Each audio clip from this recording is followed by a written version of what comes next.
Bom dia, galera. Tudo bem com vocês? Então, hoje a gente vai dar continuidade à nossa matéria. A semana passada a gente falou sobre produtos, né? E a gente falou também sobre matéria-prima, bens, adquirir bens, serviços. E hoje a gente vai estar falando sobre a sociedade atual e os novos materiais, né? Eles vão estar falando também, continuando sobre matérias-primas e como ela é utilizado no decorrer do nosso dia a dia, correto? Então, existem diversos tipos de matérias-primas. E você já parou para pensar, na realidade, já parou agora, nesse exato momento, olhou ao seu redor? Por exemplo, provavelmente você agora deve estar sentado, né? Mas você já parou para pensar do que é feito essa cadeira, ou essa cama, ou esse colchão que você está sentado, deitado? Provavelmente não, mas ele veio de um tipo de material, né? De uma matéria-prima. Ou seja, se você estiver sentado numa cadeira, você está ainda for mais de madeira, a gente sabe que a fonte de matéria-prima foi retirada de um tronco de uma árvore, de uma madeira, correto? Agora, se você estiver sentado em uma cadeira de metal, uma tábua, pô, a gente já sabe que tem duas fontes de matérias-primas ali. Uma fonte de matéria-prima de ferro, né? Que é mineral, e a outra que é vegetal, que é totalmente o tronco da árvore ali, e talvez até mesmo algo sintético, alguma camada de plástico ali para forrar o banco. Mas isso aí a gente vai ver.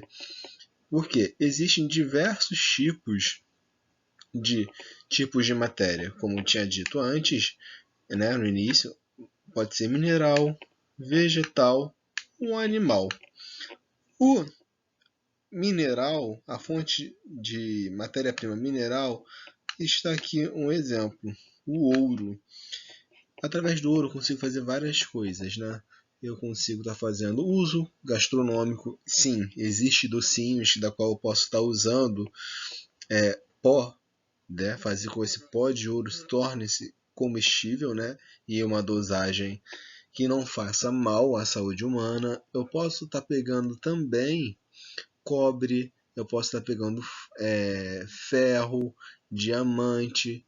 Isso tudo são materiais extraídos de rochas, né? Ou de outro tipo de processo químico. Porém, isso daí todos esses materiais que eu disse anteriormente são materiais minerais, ok? Agora, a argila também a argila também é um tipo de conteúdo mineral, tá, gente? Foi mal, isso aqui é um vaso feito de argila, ok? E o vegetal, professor? O vegetal tá aqui. A gente está mostrando com um tronco de árvores, mas ele pode ser através de algodão, né? Proveniente das plantas mesmo, de frutas, de látex que a gente viu anteriormente, na semana passada, feito de látex das seringueiras. Então, no vegetal a gente tem uma outra gama de tipos de materiais de matéria-prima, né, que a gente pode ver no nosso cotidiano, porém a gente não está tão atento assim. E o animal, a gente pode ter vários outros tipos também, que são os ossos, que são a lã, que é o mais comum, que a gente pega o pelo, por exemplo, a lã de uma ovelha para fazer uma roupa, um casaco e outras coisas também, ok? Na realidade também os insumos, a gente até conversou sobre isso em sala de aula, que é aqueles docinhos, tangerinas, são feitas de colágenos, que são aquelas partes de articulação dos animais, né? São as regiões de articulação, são ali ricos em colágenos. Então, muitas das vezes, essas fábricas que fazem doces pegam esse produto animal e convertem para fazer esses doces, ok? Mas isso não quer dizer que toda fábrica que faz essas guloseimas utilizam esse artifício. Não, porém ele é feito de colágeno, certo? E quando a gente pensa em colágeno, a gente pensa nesses processos dessas regiões de animal.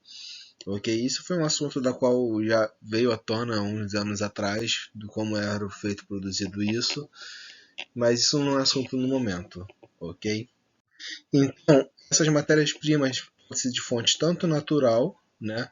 Ou seja, quando eu falo que é uma fonte de matéria-prima natural, eu penso em lápis, que é algo mais palpável para a gente imaginar. Por quê, professor? Porque o lápis, ele veio da onde? Né? Vamos pensar de fora para dentro. A gente vê, olha para o lápis, a gente vê aqui externamente a madeira, né? E a parte mais interna dele, a gente vê o grafite. Então, ok, professor, então a gente vê uma madeira que é proveniente da árvore. Eu só peguei a madeira, fiz uma transformação física nele, né? Ele era um tronco, era algo robusto, porém eu cortei ele, tornei ele mais fino, fiz uma abertura e coloquei um minério ali, que é o grafite. Coloquei, pronto, tem um material totalmente 100% de matéria-prima totalmente natural, correto? Vocês conseguem pegar isso? Pegaram? Agora, quando eu falo de materiais sintéticos, são aqueles tipos de materiais da qual não são encontrados de uma forma natural, produzida pela natureza. Quando eu falo materiais sintéticos, tem ação do homem ali. Exemplo é a sacola plástica. A sacola plástica, ela, ela foi produzida através de laboratório e ela é derivada do petróleo, certo? Existem outras gamas também de materiais sintéticos, da quais nós humanos a gente conseguiu modelar e fazer com que exista para nosso benefício e acaba de alguma das vezes piorando o nosso ecossistema, a nossa casa, né? Causando um certo desequilíbrio. Então, esses outros tipos de materiais que são sintéticos, eles são os acrílicos, adoçante artificial, borracha sintética e poliéster. O acrílico é uma derivação, né, do vidro. Ele parece um vidro, mas não é um vidro, né? Porém, ele é bem mais leve que um vidro. Ele é bem mais flexível. Ele pode ser de várias cores, mas ele é feito como fosse uma variação de um plástico e de vidro. É algo que está ali no meio termo, certo? Os adoçantes artificiais são totalmente produzidos através de laboratórios, onde nós cientistas pegamos o açúcar, né, comum que a gente utiliza em casa e através de várias tentativas de modificações laboratoriais, a gente achar um adocicado que não seja prejudicial na saúde humana. Então, a gente não encontra um adoçante natural, tipo esses que a gente tem em casa, sem nenhum processo químico, entende? A gente não consegue. Ah, mas professor, tem um adoçante natural, que é a estévia. Sim, a estévia é um tipo de um adoçante natural. Porém, se eu pegar a folha de estévia, pegar, amassar, pegar o café e colocar, isso é super 100% natural. Porém, se eu pegar o adoçante de estévia, colocar, na verdade eu comprei, né, numa lojinha de artigos naturais, comprei aquela estévia e eu vou usar ali, ninguém me garante que aquilo dali é 100% natural. Por quê?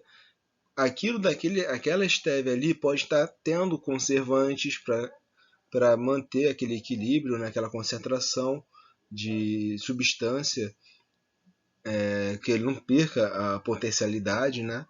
E, e assim a gente perde a característica principal, que é a naturalidade, que é a estévia, que pode propor para a gente, no caso. Então, ele torna de ser algo natural e acaba sendo artificial também. Mas, professor, se eu pegar um adoçante comum e o adoçante da estévia, qual é o melhor adoçante da estévia? Ok? A borracha sintética, a borracha normal ela é feita de látex. Esse látex é devido à seringueira, né? A gente viu no slide anterior aquela árvore, o pessoal fazendo a cicatriz no tronco da árvore e aquele conteúdo branco escorrendo do tronco da árvore, que é o látex. Eles pegam esse látex e acabam produzindo borrachas, fazendo pneus e tudo mais. Agora, borracha sintética, professor, como é feita essa borracha? Elas são utilizadas de pneus, elas são utilizadas de mangueiras e tudo mais. É algo mais voltado mais para reciclagem, entende? Por exemplo, se tem um local que tem muita borracha acumulada, muito pneu acumulado, ali eu posso estar pegando, fazendo borrachas sintéticas, até uma forma ecológica, né? A gente pegar algo que está ali jogado, a gente pegar e reproduzir para a gente voltar a ter uso. Exemplo, pneu careca. Ninguém vai usar aquele pneu, né, do carro careca, porque pode provocar algum acidente no trânsito. A gente pegou aquele material ali, a gente passou por alguns processos químicos e transformou ele em uma borracha que nem a gente tem aí no seu estojo de vocês. Porém, ele é só proveniente do pneu, entendeu? De outro processo químico diferente da borracha natural, que veio só do látex, certo? E o poliéster, que é uma variação do lã, certo? Quando a gente pega, provavelmente, a roupa que você está vestindo, você pode pegar, tirar a camisa, dar uma olhadinha e pegar e ver na... Gente, como se dá o nome? E ver na etiqueta de vocês que tem ali os tipos de material que é feito a camisa. Então, ali provavelmente vai estar lá escrito lã, poliéster, como você pode lavar ou não. Então, poliéster é um tipo de tecido produzido também em laboratório para uma forma de render o, o material. No caso, seria a lã, que é um tecido natural do animal. Minha formação a mais também. Vocês, meninos e meninas também, vocês já viram que atletas, por exemplo, como professor, olha, de fato o professor é um atleta mesmo, mas os atletas que eu estou dizendo são os jogadores de futebol, os tenistas, os maratonistas, ele tem uma roupa totalmente diferenciada. Já repararam nisso? Reparou que o tecido da roupa do jogador, né, de futebol é diferente? Então, por que é diferente? Se eles estiverem jogando com roupa de lã, essas roupas vão ser muito pesadas, porque eles estão correndo muito, a roupa de lã vai absorver o suor e a roupa vai se tornar o quê? Pesada. Isso vai acabar tendo um peso a mais para o atleta. Então, os cientistas, eles criaram um tipo de tecido chamado poliamida, e eu acho que é isso, poliamida, que dá uma flexibilidade, faz com que o suor não seja absorvido pelo tecido, simplesmente a pessoa soa e o tecido não o suor não é absorvido, então deixa a pessoa mais leve, correto? Pegaram? Vamos lá. E quando nós trabalhamos em laboratório, a gente vê muitos esses símbolos, né? Esses símbolos amarelos mostrando que existem alguns tipos de perigos laboratoriais, certo? Quando a gente tem um acesso a laboratórios, ainda mais com vocês com essa idade, geralmente é para fazer exame de sangue. Então é necessário, muitas das vezes, usar EPI, equipamentos de proteção individual, certo? Então, todos esses tipos de laboratórios é necessário usar a EPI. Então, cada uma desses itens, eu vou estar falando brevemente o que pode acontecer, tá? O que está presente no laboratório, quais são as cautelas que a gente tem. Se a gente ver esse símbolo aqui de exclamação, a gente observa que tem produtos irritantes, ou seja, pode ter algum tipo de reagente químico, pode ter algum processo que você não usar o seu EPI, no caso, se eu não usar uma luva e eu manusear esse reagente químico e cair na minha pele, ele pode gerar uma inflamação, né, uma edematite, ou inalar esse reagente químico pode causar uma irritação na garganta, nas minhas vias aéreas, ok? Aqui, logo abaixo, tem um alerta de corrosivo, né? Aqui estou falando de que eu posso ter perigos iminentes de entrar em contato ou acontecer um acidente de trabalho com materiais corrosivos, como ácido, né? Existem ácidos da qual pode correr, fazer uma queimadura de terceiro grau, segundo grau. Então, e eu já me queimei com ácido, lá no Museu Nacional tem esses ácidos e dói muito. Então, é um adendo para que o profissional, quando chega nesse laboratório, olhe e vê que existe sim reagentes corrosivos ali, ok? Aqui ao lado do corrosivo existe um também alertando sobre risco de explosão. Existem laboratórios como o meu também, que existem oxigênio, hélio e pode ser também botijão de gás, tá? E eles estão ali, presentes. Então, nessa área, nessa sala, tem que ter um alerta de que pode ter um risco explosivo ali para que ninguém entre usando algo que forneça calor, forneça um isqueiro, fogo, né? Porque se por aventura está vazando algum tipo de gás, tem risco iminente de que explosão. E logo aqui em cima, de materiais inflamáveis. Lá no museu também a gente trabalha com álcool. Ácidos também são bastante inflamáveis, mas o álcool em si ele é mega inflamável. Então tem uma prateleira lá só de álcool e vários tipos de concentração. Então existe esse símbolo lá de conteúdo inflamável, ok? E logo aqui o símbolo de morte, né? Na realidade ele está simbolizando algo tóxico. Aí nesse algo tóxico seria mais fácil para a gente visualizar quando se a gente for visitar uma indústria farmacêutica, por exemplo, que vai fazer um tipo de medicamento, por exemplo, o paracetamol. Todo mundo que está naquela indústria ela usa o EPI, né? Ela usa uma máscara, ela usa um óculos, porque ali dentro daquela sala existe uma concentração química muito grande de uma certa substância. E eu inalar muito essa substância, ela pode fazer que tenha algum desequilíbrio, tenha uma intoxicação dentro do meu corpo. Então, esse símbolo aqui, ele mostra que é uma região tóxica, certo? Que eu estou trabalhando com alguma substância tóxica e é necessário algum tipo de EPI. E aqui é risco ao meio ambiente, certo?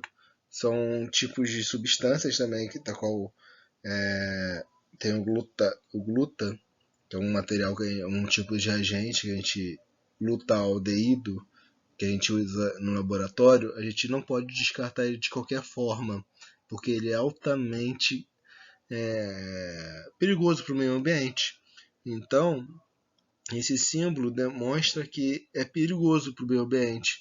Então, eu não posso descartar esse gluta, esse reagente químico no meio assim, na esquina do laboratório, porque eu sei que eu jogar aquilo dali, eu vou dar danificando aquela área, né, o meio ambiente. Se ali vive uma comunidade de formiga, né, um formigueiro, se ali vive ali é a fonte de comida de alguns pássaros, que ali vive uma única espécie de uma planta que ainda não foi catalogada, que não foi descrita, eu ali estou matando aquele ser vivo ou estou ali matando aquela fonte de alimento de um ser vivo.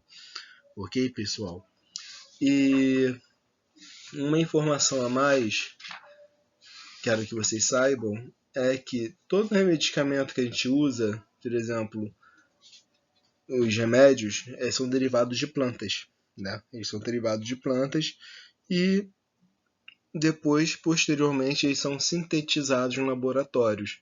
Mas praticamente tipo 70 a 80% dos remédios que a gente tem hoje são tudo oriundos de plantas da qual foram sintetizados e produzidos em grande escala para produção humana, sintético, entende? Mas 80% de tudo é feito através das plantas. O restante é tudo sintético. Ok, pessoal? Eu vou estar passando uma atividade para vocês e espero que vocês me entreguem assim que possível, ok? Qualquer dúvida referente a essa matéria, vocês podem entrar entrando em contato comigo através desse meu e-mail, ok? Que é o tanto pessoal e tanto profissional lá do museu. E é isso, ok? Obrigado pela atenção e bom final de semana para vocês. Tchau, tchau.